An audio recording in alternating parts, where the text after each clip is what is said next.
4 chiens de berger dirigent des milliers de chèvres. Peu importe la façon dont le troupeau se déplace ou change de direction, ils parviennent toujours à le maintenir dans une formation serrée et ordonnée.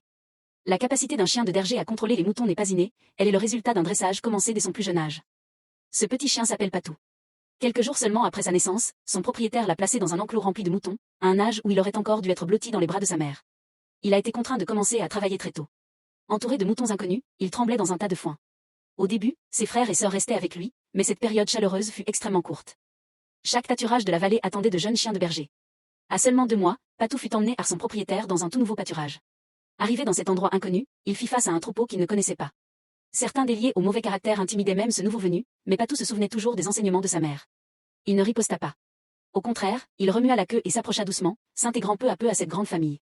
Le vent d'été transportait le parfum de la neige fondue des montagnes. Le troupeau commença sa migration vers les Pyrénées. C'était le premier long voyage de Patou avec les moutons.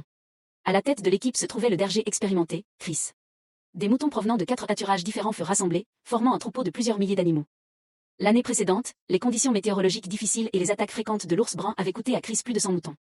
Cette année, la mission de surveillance était particulièrement lourde, et ses aides les plus fiables étaient ses chiens de berger toujours vigilants. Patou était le plus jeune des 4.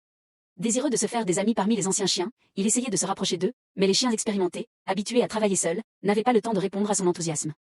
Lorsque la nuit tomba, Chris retourna se reposer dans sa cabane de montagne. La lourde responsabilité de garder le troupeau reposait entièrement sur les chiens de berger. Le lendemain matin, Chris découvrit que des dizaines de moutons avaient disparu. Pour un berger, rien n'est pire que de perdre des moutons.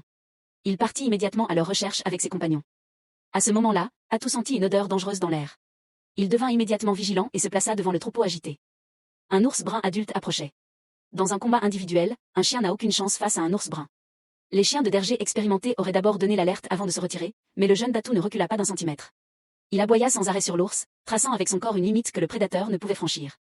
Les avertissements de sa mère, la confiance de son propriétaire et l'instinct de gardien qui coulait dans ses veines se transformèrent en un courage qui refusait de céder.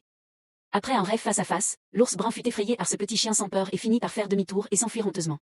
Seul, Patou avait empêché une catastrophe qui aurait pu détruire le troupeau. Lorsque Chris revint avec les moutons perdus, tout était déjà redevenu calme.